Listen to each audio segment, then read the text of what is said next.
Hello everyone and welcome back. I'm Angie and last week's guest was a lovely fellow by the name of Skuff Micksun. This episode is a part 2 and a continuation of last week's conversation. In this half we talk about healthy work ethics, what inspiration is including inspiring books and movies, and how to overcome writer's block. So hope you enjoy. But you worked 2 full-time jobs. That's a lot. When did you find the time to, make music? Gosh, I guess it was like on off days, or I would have like the weekends. Sometimes I would get like those 2 days off in a row, and I did it in a very unhealthy way because like I didn't get to make music all week. And I'm in the pizza shop writing lines. I'm in the back of the class while these, my 7-year-old students are painting. They're doing Jackson Pollock. I would just give them some paint and let them wing it at the canvas. And it was a blast, but I'm back there like writing, like, because those kids were inspiring. They always inspired me. I had some of the coolest, like these kids were just like cooler than most adults I knew. And they were just like smart. And they always said things that inspired me, that would prompt me to write something in the back of the class. And so I'd go a week or 2 without like really being able to dive in and write. I always like played acoustic when I got off of work, but I would hit that 2-day, double off day, and I would just stay up for 48 hours and like not eat, I was just like music, and I obsessed over it and basically just made time, but there was no balance. So therefore it was very manic and very, it was not stressful, but it was just a lot. It's difficult. Yeah, it's very difficult. One thing I do want to say though, it's music. That's the beauty of it. It's not a location. You can have a notebook and you can write anywhere. You can always think it up in your head. So that's something I love about music, that I can take it everywhere I go. Mind you, I can't like walk around with my keyboard on my back everywhere I go. Sure. That's a little bit difficult, but Is that what you play primarily, like keyboard or?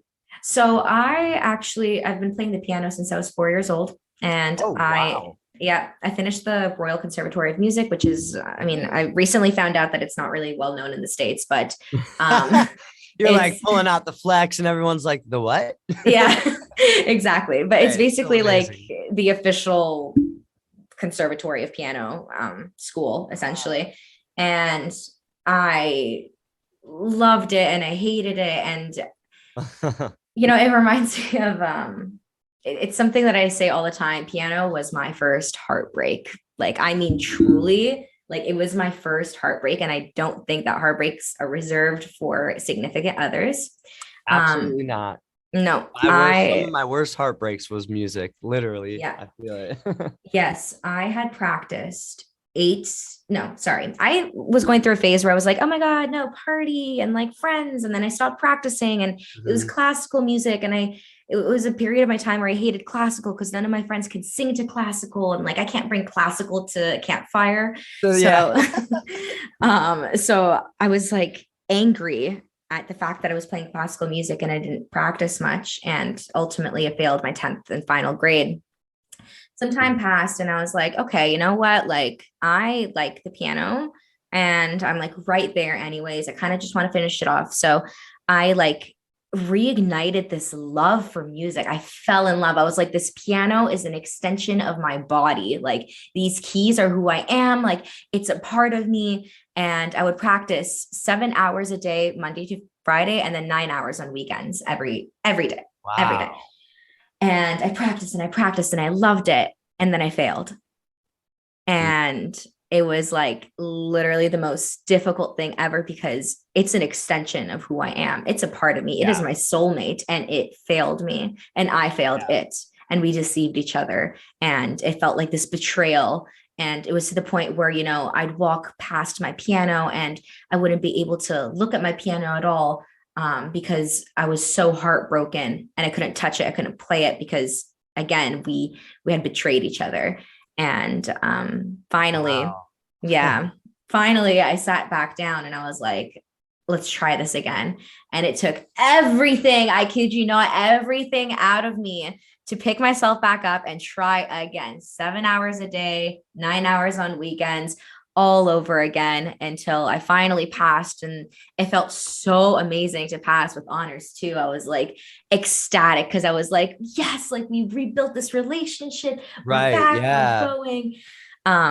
So Even with like piano, a stronger foundation too, I feel like that little fail and well, what you consider the fail, is like it made it so much more deserving and so much like I don't know, just such a bigger win when you actually did it. Like that's cool though.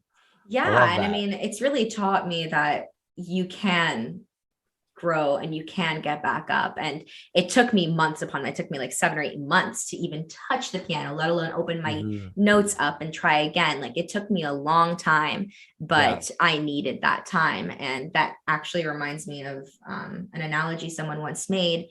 And it was that a cheetah is known for its speed, but most of the time it's resting so that it could accumulate that speed and then run. Yeah. Yeah. And I think Because that's a it's really like important thing. when you come out of a writing block or something, like I'm sure you've experienced like sometimes it's a lot of times actually like I'll write something and I'll go, oh my gosh, like that's the last thing I'm ever gonna write. Like, oh my gosh, like how am I ever gonna write something again? Like this is it. And I don't know, there's Yes. always that feeling where you're like, how did I write that? And will it happen again? And I don't feel anything right now. So like, oh my gosh, it might never happen again. And then, you kind of almost talk yourself into that like writing rut or that writer's block or whatever you want to call it. And a lot of times it's like when you come out of that writer's block, and I tell people, a lot of people ask me, they'll be like, hey man, like you're just, you write a lot. And like, how do you deal with writer's block? And I go, I don't. I just let it go for a minute. Like even if it's just a couple days, I'll Mhm. just go the next 2 days. I'm gonna clean the house. I'm gonna shop. I'm gonna make smoothies. I'm gonna stretch. I'm just gonna like, I'm gonna, do my thing and not worry about writing. Mhm. And when you come out of a writing block, it's like this. It's like the water main just has been building up and just breaks. And it's like an absolute flood of like 6 great songs, and Yeah. then it happens again, and then you're back and you're like, oh, I'll never write anything again, and it's just this crazy circle. And it comes back to, like you said, a lot of us know we're going to be okay. A lot of us know we're going to write that next song, maybe not today or tomorrow, but it's going to come. And I think it's more or less just like to have those life experiences to write about. Sometimes you got to go for a bike ride and go try Mhm. out a restaurant you never tried, and go meet up with an old friend, and go do some things. Like don't obsess over your art 24/7 all the time. Yeah, there's inspiration everywhere, right? Exactly. Like if you've ever gone on vacation, that always makes me want to write, Yeah, because you just experience a new culture, a new language, or a new food or 100%. scenery. Like all that stuff is just so inspiring. So Yeah. And I mean, the kids that you taught, was there one specific like inspiring thing that any one of them have ever said that has really been like mind blowing to you? um oh my gosh, they said so many funny things, but I'm trying to think like a lot of it was just so pure, like how how pure kids are is so funny. Like um I can't think of necessarily, like honestly all the time, they would just say the littlest simplest thing. you know uh the one day I was like kind of rushed and I was getting everyone, and I was like, sorry guys, like I was a little busy this morning, I didn't get to like set up all the canvases. And the little girl just looks up and she's like, that's okay, Mr. Casey. Like, and it's just like, hey, thanks. Like, thanks for giving me a break. You have no idea what I went through last night talking to like a 7-year old. And she's like, that's okay. Don't worry about it. Don't sweat it. She's just like super chill. And it's just like, I don't know. They just do what they feel. They say what they feel. And Kids know more than adults. I'm it's telling you. crazy. If I you can teach just like, piano to kids, and some yep, of these kids literally teach me more than I teach them. 1,000%. Like It is so fun. This one I have to tell you because it's so funny. Like this one kid, he was my favorite, and he was just so sweet. And you could tell he kind of didn't have like a great home life. Like his parents would drop him off like super early, and it was like winter, and like the school doors weren't even open. You know what I mean? Like, so I'd let him in, and I'm not gonna say names or anything, but he was just so funny. And he comes up to me, he's like, Mr. Casey, I want to play with her. And I was like, well, go ask her if you could play with her. And we just had like this 20-minute block building time where I could set up the next project and they could kind of stay occupied. So I'm like, well, go ask her if you could play. And so he walks over there and he's like, I see him like real shy and he's like, hey, can I play with you? And she just looks at him and she's like, no. And he just turns around and he looks at me and he just like throws up both his hands and he's like, what? And I just kind of looked at him and I'm like, well, I don't know, man. That's how life goes. That's going to happen. Yeah, I Yeah. mean, the answer isn't always going to be yes. It is what it is. It's a hard no from her, bud. You got to play with someone else. And yeah, it was just funny, like watching them interact. And some of these kids, like they would come in and be like, can we listen to the Black Keys today? And I'm like, Oh, how old are you? Like, you're 7 years old and you want to hear the Black Keys? Like, well, the options were the Wiggles, Frozen soundtrack, or the Black Keys. So you know what I went with. We're listening to Black the Keys all Wiggles. day. Oh, yeah, right. Yeah. Dude, I know. I've never seen Frozen. I know every word to that soundtrack because every birthday party, that's what they wanted to listen to. And I had birthday parties like once or twice a week. I was like, you guys are killing me. I'm Oh. walking home in the ghetto of Chicago. I'm just like, let it go. So do you still teach kids? I don't. And it's been a while actually since I did.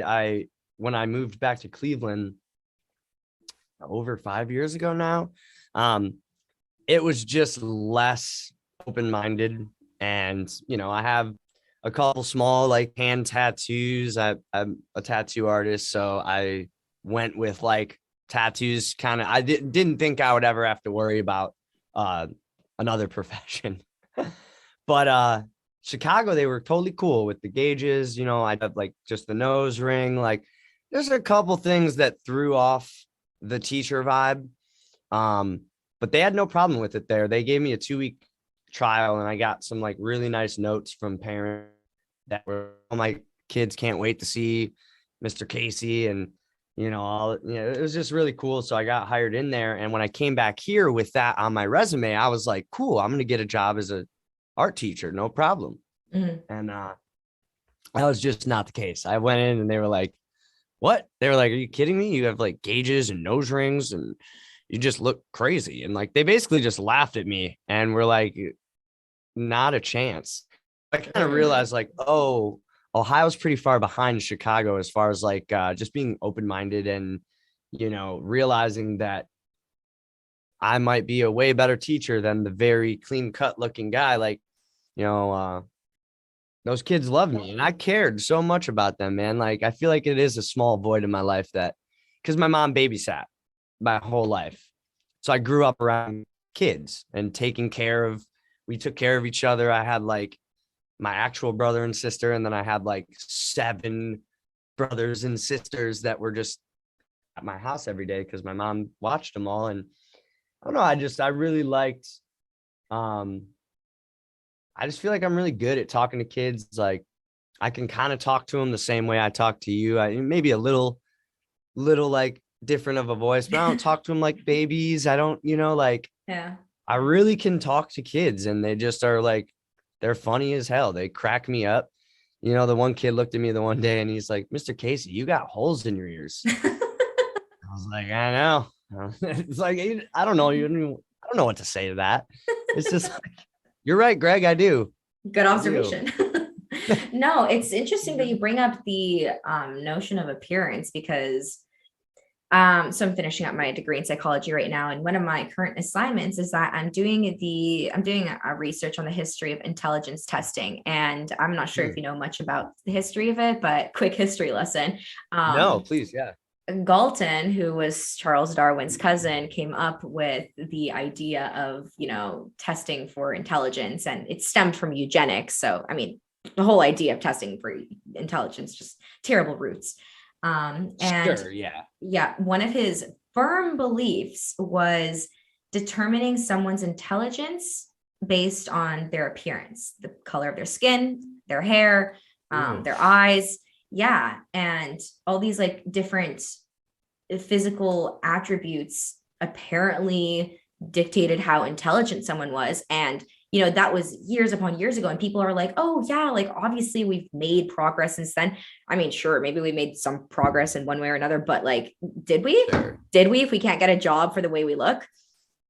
It's so slow. And I think that like are on the right track, but like there is spots in Ohio where, I get looked at like I am just like an axe murderer or something. And I just feel, I'm like, I don't feel welcome here just because of gauges or something, and my own older members of my own family will be like, what are you doing? Why are you doing that? And I'm like, what, who are you? What are you doing? Why do you care so much? And it's so funny because the kids don't care. No, they don't. That's the thing. They Kids don't care don't at all. care. That's why kids are they're so much smarter than most adults that I know, because they're like, They just care about real things. they do. They do care about real things.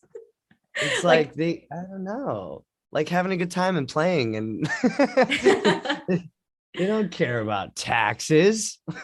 No, but it's like when we grow up, we hear all these things about, like reconnect with your inner child, or at least the spiritual community says that a lot. And there's a reason for it. It's as children, we see the world for what it is. We have different goals. We are so much more accepting.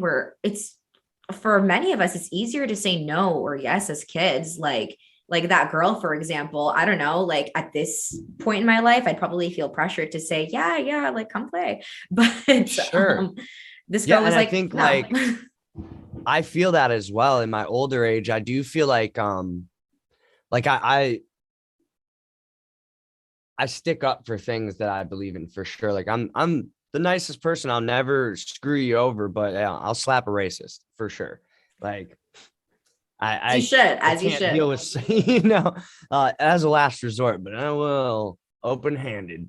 And yeah, it's almost like I find myself sometimes in my older age, like really wanting to like not hurt people's feelings and not wanting to make other people feel uncomfortable. And therefore sometimes, I find myself just like going along with something that someone said. Even, I don't know, I did a podcast where like they kept talking about something and I was just like, I don't want to talk about this. And I could have easily just said that, but I kind of felt like I was like, well, it's his podcast. Like, I don't want to, take the reins. And it was just weird because that is a learned behavior. Mm-hmm. That is a nervous thing that I feel like, oh, well, I don't want this person not to like me. Whereas a kid, it's like, do you want to play with me? No. That's okay. It's that easy.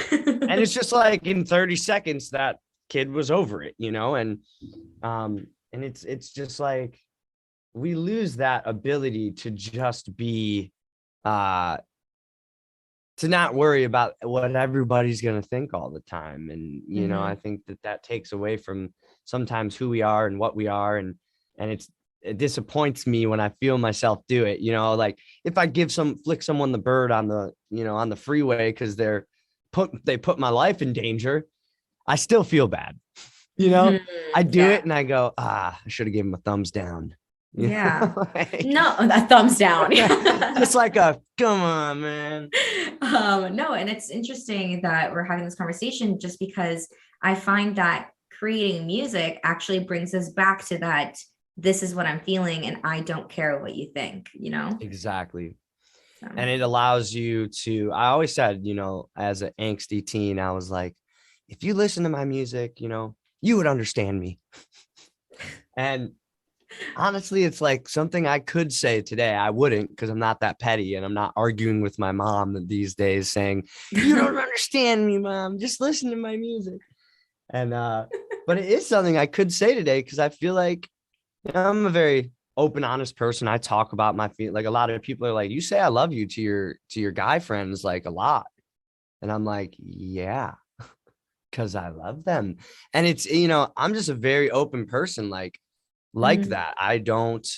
I've lost enough people in my life that I didn't get to say I love you on a daily basis. So Mhm. now when I hang up with my bro, it's like, yeah, dude, I love you. I'll talk to you tomorrow. And my girlfriend's just like so used to it, you know. At first, she's like, who's that on the phone? I'm like, oh, it's Jay. It's my buddy, you know. She's like, you say that to your guy friends? And I've noticed that it's like almost an abnormal thing that a lot of people call me out on. They go, huh, you like hug your boys every time?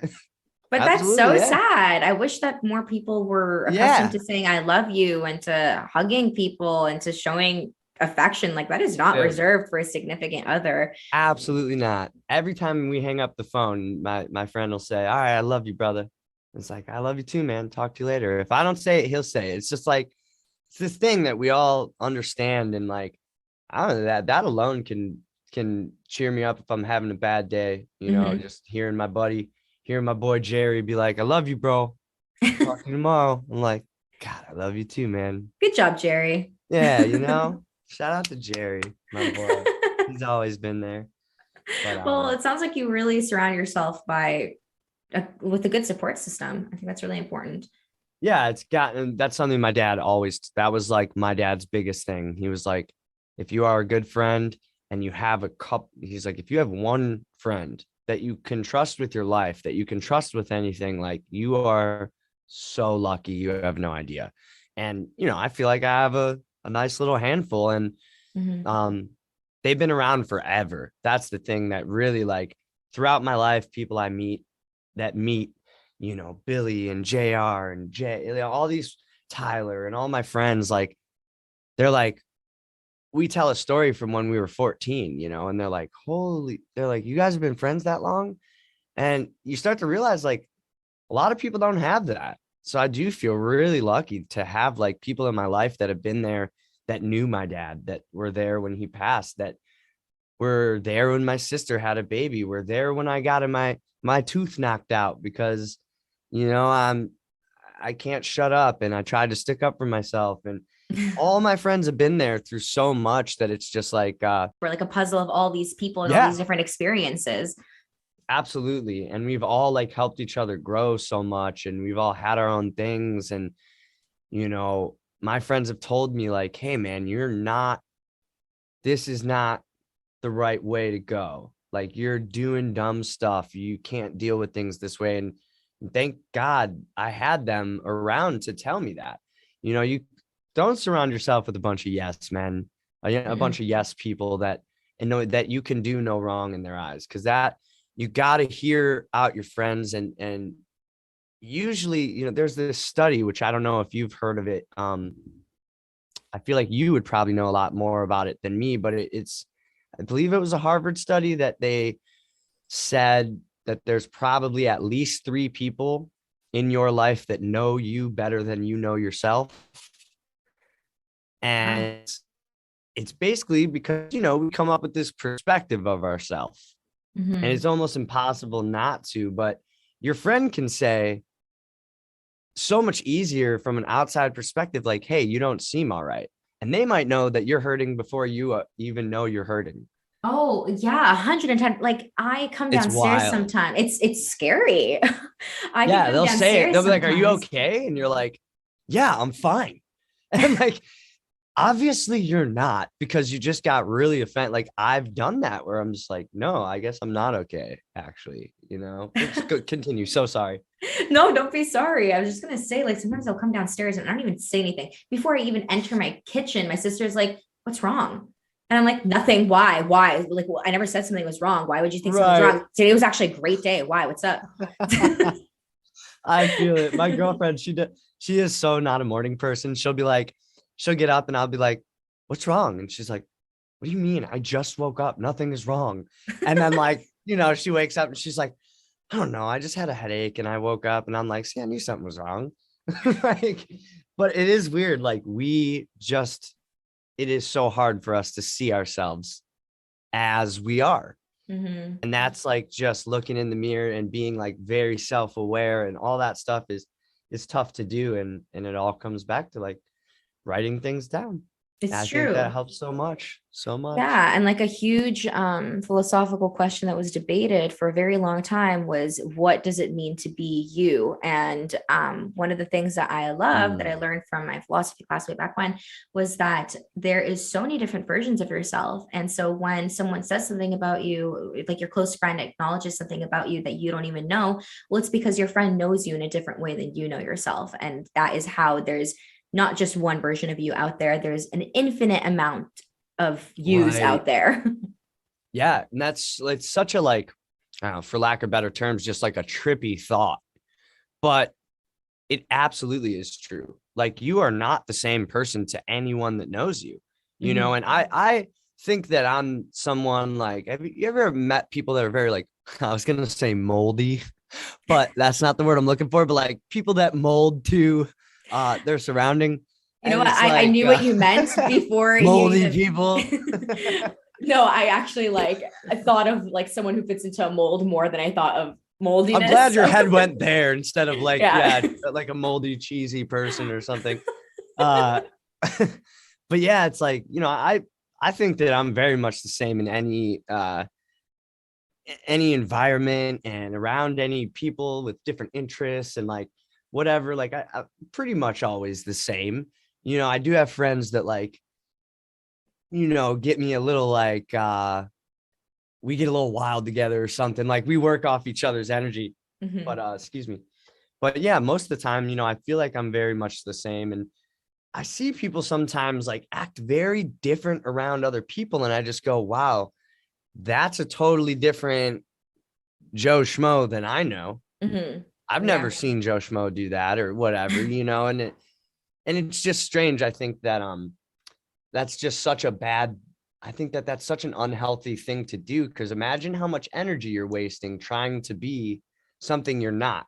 Then you're Mm-hmm. also getting people to subscribe to like, okay, so your podcast, people subscribe to you thinking that this is what they're getting, real talks about real things and not and just mental awareness and all these. But halfway through season 2, you start being just like a roast show where your guest comes on and you just roast them. People are going to be so confused Yeah. because you lied to them. You didn't give them yourself. You Mm-hmm. tricked them. And I think that that's what a lot of people do in relationships is we want to impress someone on a first date. So you give them this perfect, hey, I'm Skuff, and oh, I've never done any wrong, and yes, I agree with you on everything. And you're just so Mm-hmm. worried about getting someone to like you that you actually don't realize that you're setting yourself up for them to absolutely Hate you. hate you in the future, because they're going to Yeah. resent that you are not who they thought, and they subscribed to you thinking that this was you. And then all of a sudden, 3 years into a relationship, you realize, man, you are not the person I thought. Mm. So I it's 110% agree. But at the same time, I, for example, let's use my podcast as an example again.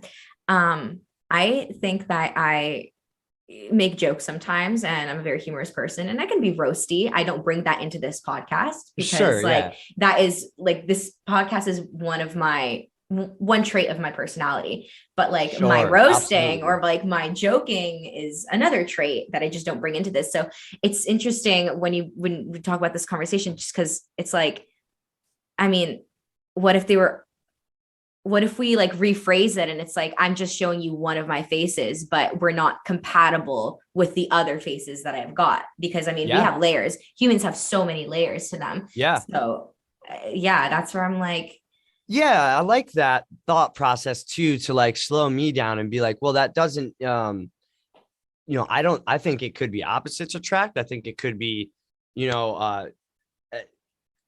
I don't think there's not like a right way at all. It's more or less just like, yeah, like just disagreeing with someone politically doesn't mean that you don't um like them as a person. Like you said, there's layers and things, there's things I do that,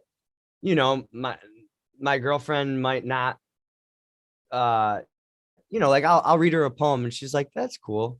And I'm like, oh no, that's like the most beautiful thing in the world, but it's like, dude, we have the best thing going, but it's like at the same time, you don't have to agree with everything. You don't have to be interested in everything. It's just more of like just be real about it. Just be Yeah. open. And yeah, I love that though. You're absolutely right. It Yeah, because I like doesn't I have think to be about everything at once.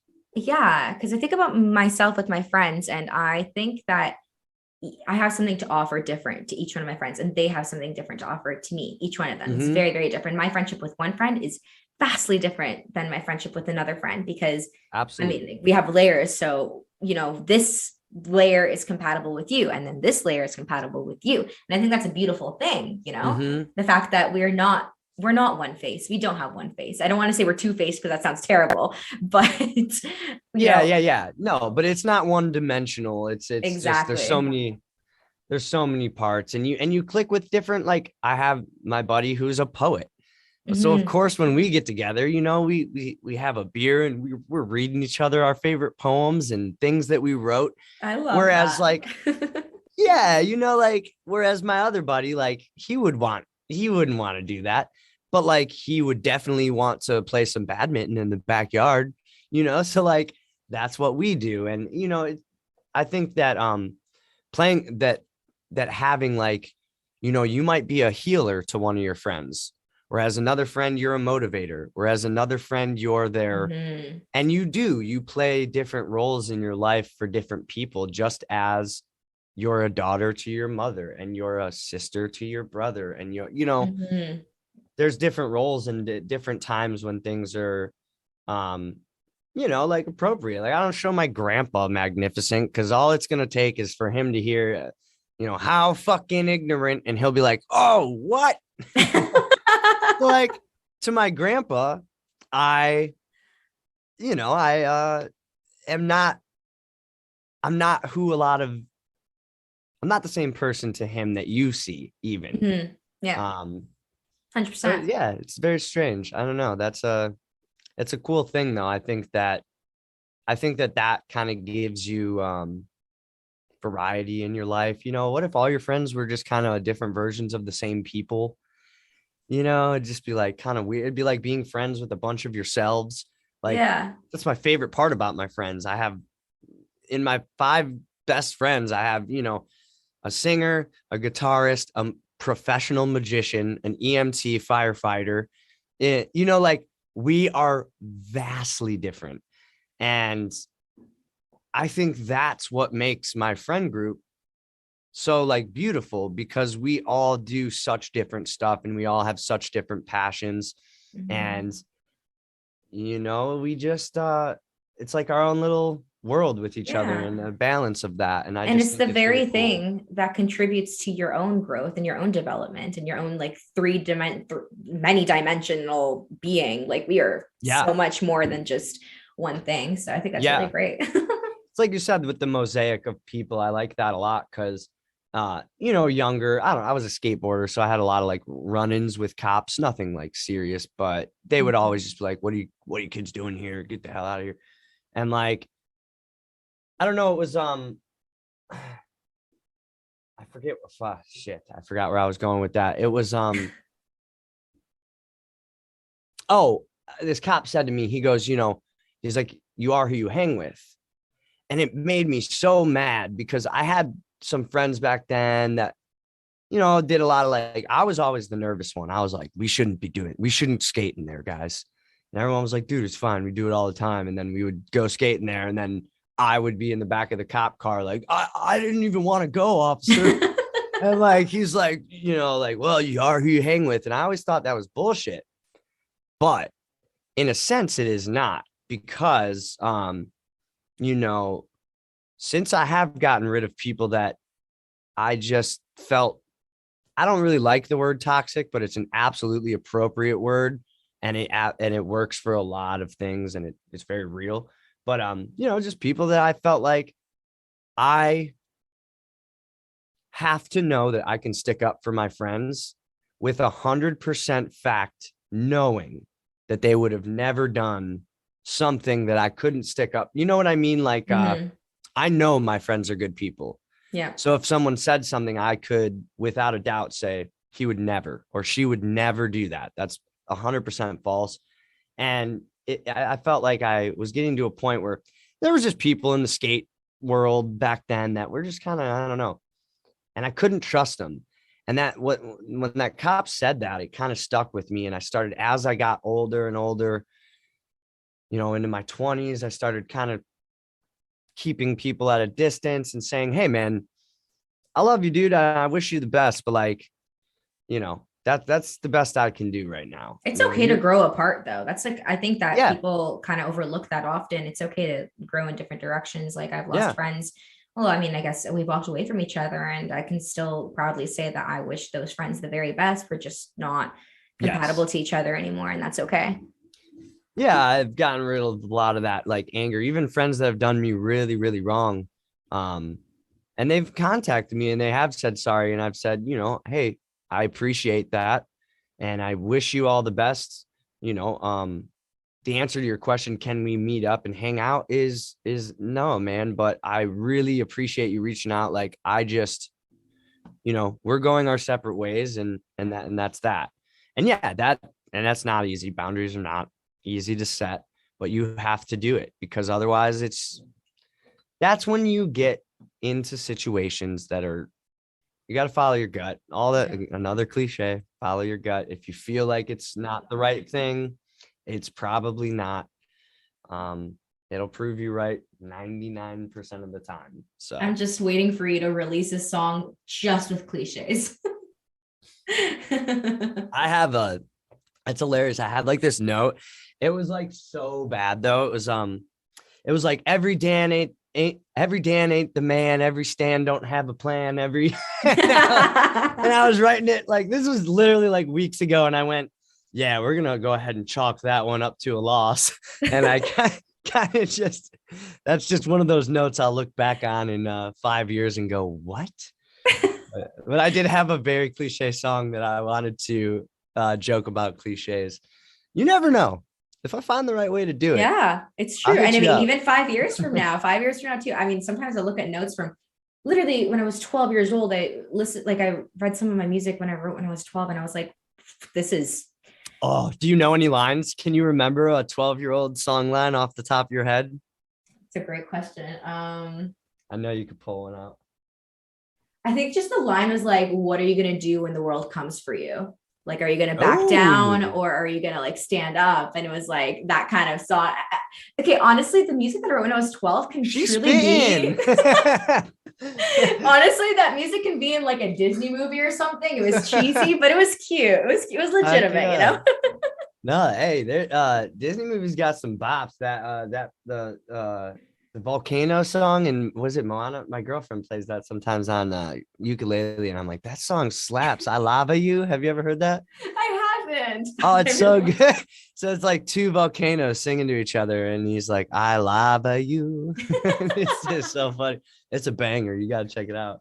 Oh, I have to. Have you ever watched Soul? It's a Pixar movie. Oh, dude, Soul was so good. My favorite movie, one of my top three favorite movies. I love Soul, and I think that it's something that especially musicians can really, really resonate with, because we lose ourselves all the It was time. killer. Like, not a kid's movie in my eyes at all. No, I was not like, at this all. is fucking beautiful. Like, oh Yeah. yeah, that was a good one. Everyone should watch that Yes, for sure. 100%. Because it's like, I don't know, you when you love something so much and you like become obsessed with it, and then all of a sudden you start losing yourself in the very thing that once gave you life. And it's just such a thin line between Hmm.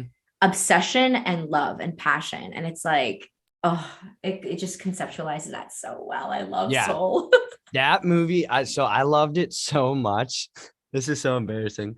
Uh, I was watching the credits because like it was just like I was just kind of sitting there like taking it in. I was like, wow, what a great movie. And like if Mhm. you ever sit through a really good movie, you almost find yourself through the credits because Yeah. you're just Oh, like, yeah. I've watched that movie wow, like like, 5 or 6 times. Like, yeah, yeah.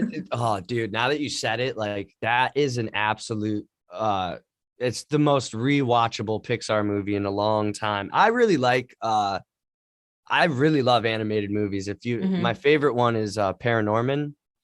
If you've ever seen Paranorman, oh my gosh, I'm gonna text it to you after this so that you remember, because it's about a little kid who sees ghosts basically, and his name is Norman, and he's just trying to like grow up and deal with it. And it is incredible though. It's like a stop motion puppetry. Like they built the entire town in like a warehouse. So like the houses were like 6 feet big and the puppets were like, a foot and a half. And like, it was a very big project.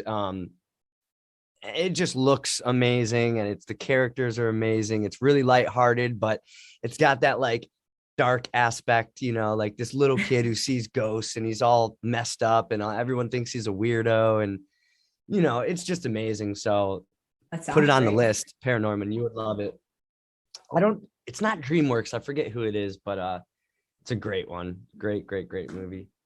But the credits, sorry, I totally interrupted you. The credits, no, you're fine.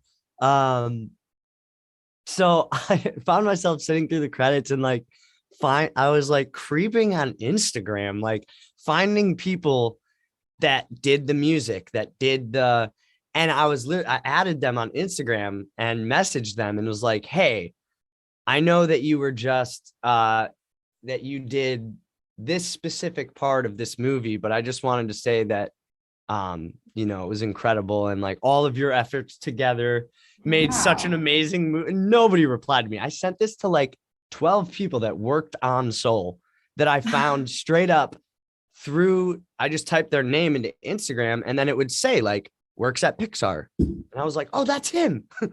No, and I just messaged him like, thank you so much for this incredible movie. I love that you did that though. That's not something to be embarrassed of by any means. That's like, oh my God, I want to do that. Like next time I watch a movie, I just got to go and like, be like, wow, grateful for you and your work. You're really great. Literally. Yeah. And I hope that people saw them, whether they respond or not. It was just like, that movie really did like affect me. And while we're on movies, I do want to recommend you one more. Please do. Anyone who's listening, this is, I'm making sure I get his name right. I believe it's a Hulu thing. This is one of the most incredible pieces I've ever seen. The amount of money I would have paid to see this live, if I could afford it, would have been ridiculous. It's called In and of Itself. In and of Itself. And it's by Derek Delgaudios. I hope I said his name right. Delgaudios. In and of Itself. It's on Hulu. The night I quit my job and came home a freaking wreck, and wrote Timber.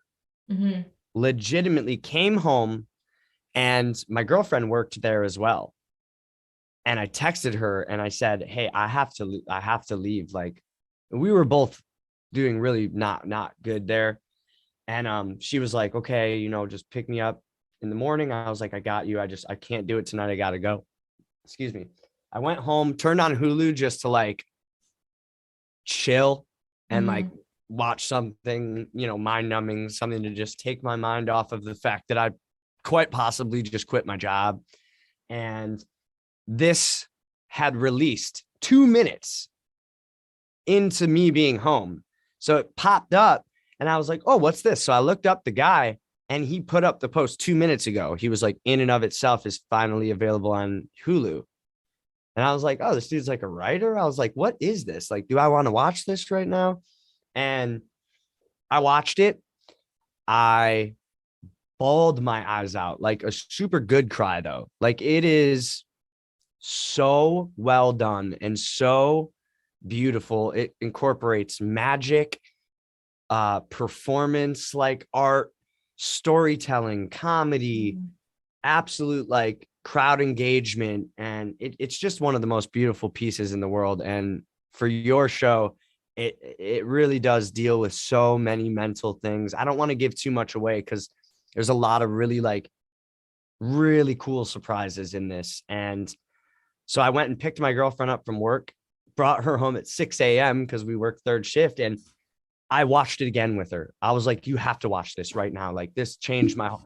So in the time from 3 a.m. when I watched it to 6 a.m. when I picked up my girlfriend from work, I had written all of Timber literally after watching this. So, and I texted probably like 30 people, people I hadn't talked to in a long time that I just felt like would really appreciate this. And it's like the only movie I've ever done that with where like I legitimately sent it to dozens of people and we're like, hey, I love you. I miss you. I think you would love this. And the Wow. amount of people that got back to me and were like, dude, this was, I'm speechless. It's just one of the most well done, meaningful, entertaining pieces, tearjerker, heartthrob. I mean, it's just ridiculous. It's Oh my amazing. God. I'll watch it tonight. Honestly, it Yeah, sounds amazing. not enough good things. Please, like, tell me what you think of it, because I think that I really like the way that you think about a lot of the stuff that we've talked about. And I feel like it's one of those things that you're going to be like, wow, you're going to find yourself. I guarantee you're going to watch it like 4 times in the next 2 weeks, because here's what's going to happen. You're going to watch it and then you're going to want to watch it with everyone that you want to That's show. what happened with Soul. That's literally what happened with Soul. I'm like, okay, I dissected this, but like, you need to dissect this with me. Yeah, we're like, you don't even watch the movie. You just watch your friend watching the movie. Yes. And I'm like, You're like, listen to I this love part, that you're listen to watching that. this. Yeah. You saw that, right? Should we rewind it? Yeah, Oh my God. I just watched Ace Ventura: Pet Detective with my girlfriend, and I was so annoying because she had never seen it. Oh And wow. I was like, you have to watch it. And here's me just like, oh, righty then. Like she's just like, let me watch the movie. I'm like, did you see that? Watch this next part. She's like, I'm literally watching the movie. Like, I know, but just don't blink right here, because this is a good part. No, there's a difference between looking at and watching. Yeah. It's the worst. It's like the syndrome when I show my friend a song and he's like, oh, I like how you this and that, and then I go, oh, you missed that part. I know. Yes, that's literally the key. So embarrassing. Oh my God. No, but it's true. Like I think I mentioned this with every single one of my interviews. My favorite artist is Youngblood. Oh, okay. Yeah. Saying that. Yeah. I don't know too much of his stuff. I know a couple songs. I've heard a couple songs by him, but I'll have to check him out a little more. I love his music. So he sings a lot about, mental health awareness and politics, and it's something that I really like. But I remember showing him to my friends and being like, okay, no, but you have to like read the lyrics. Like, what do you think that means to you? Because this is what I think it means to me. Yeah, no, it's awesome though, because like it's just, I don't know, it gets me excited. I like when my friends do that. Like at points I'll be like, bro, just let me watch the movie. But you love to see like how excited people get to show you movies or art or songs. It's and like, you feed off of that exciitment. It like builds absolutely. excitement towards it too. It's like shared love. I love it. Yeah, it's like if you walk out on stage and you're like, hey guys, the crowd's just gonna be like, oh my God, I guess now's a good time for a bathroom break or something. It's like if you walk out and you're just like, you got that energy about you. It gets people stoked. It stokes the inner fire. And, no, you're totally right. Yeah, those two, gosh, Soul. I can't say enough good. Yeah, I can't wait to hear what you think about in and of itself. I'm excited to watch it. I'm so looking forward to watching it. He wrote a book too that I really want to try and read a couple books this year. That's a goal that I keep saying. And every year I get like halfway through a book and I go, dude, I just can't do it. No, I get that. I wish I was a reader. All my friends are readers and like, books are great. And I'm like, I know they cannot read. I don't know why I can't read. I know it's tough, man. I think it's just, I think that reading and writing, they're a similar thing. They give a similar thing, but I do think like reading and not thinking about anything and just reading someone else's thing is really nice to do. Yes. And I've gotten through a couple books in the past few years, but it's like I've read maybe 2 books in the past 4 years, and I've wanted to read 4 a year type of thing. I read a lot of lyrics. Does that count? Yeah, I mean, but hey, that's absolutely, it does count, especially when you and I Do you know David Berman? Sounds super familiar. Yeah. There's an amazing book that my poetry buddy, he actually teaches poetry in Florida. He's a poetry professor That now. is so cool. Wow. Yeah, and he's incredible. He's an absolute genius in my opinion when it comes to words. Like in my opinion, he is unbiasedly one of my favorite poets. Is his voice through poetry is just amazing. He's very like Hunter S. Thompson. He's very like Mm. there's something twisted in here, and like it's crazy the voice and the character that he kind of portrays through his poetry. But he gave me a David Berman book that and he's from the Silver Jews, a band called the Silver Jews, who I don't listen to a lot, but lyrically just, oh my God, you would love it. And he has a book called Absolute Air, Mhm. I believe it's called, or I think it's Absolute Air, David Berman. And it's absolutely incredible. So if I could give you another recommendation from Yeah, you, 100%. that would be definitely one. And it's a poetry book? Yes, it is a Okay. collection of all of his poetry. That I can read. I actually like storm through poetry books. I like, oh, It's so easy. Like I read that whole book in like days. And I was like, okay, I'm going to read like 2 to 3 poems a night because I really didn't want to finish it. It was like, I looked forward to it every night, and I found myself reading like 12 a night. So I was done in like under a week, and I was like rereading them and picking out my favorites. And I was actually reading a David Berman poem when I thought of the very first line for Magnificent. So Magnificent was weird because I wrote the lyrics before any of the music, and it flip-flops. Sometimes I'll write lyrics first, sometimes I'll write a guitar first or a keyboard part or synth. And I was like explaining a David Berman line to my girlfriend, and I was like do you get like that line? And she was like, I think so. She's like, it's really like there's a lot going on. It's hard to tell what he's actually talking about. So I kind of dissected the line for her, and I was like, so really all he's saying is that he's at a parade. But it's like 5 lines that were just like, how poetry is. It's just like not direct. And she's like, yeah, I can see that now. And I was like, you're not seeing like the imagery of it though, huh? And she was like, I'm trying. And I was like, so basically like right now, and we were sitting outside under the fire. And I was like, so basically right now, like we could turn this into easy poetry, right? Like I sat quietly under the paint splattered tarp of the sky and thought to myself, why do we make this so hard? And she was like, okay. And I was like, but you know what that means. And literally I said that line word for fucking word. And then I looked at her and I was like, I'll be right back. Oh, you just I give me shivers. Inside, I grabbed my notebook, I came back out, and that was it. That was it. Like the song just came out, and I was like, I didn't talk to her for like 10 minutes. I just kept doing this. I was like, so sorry, just 1 second.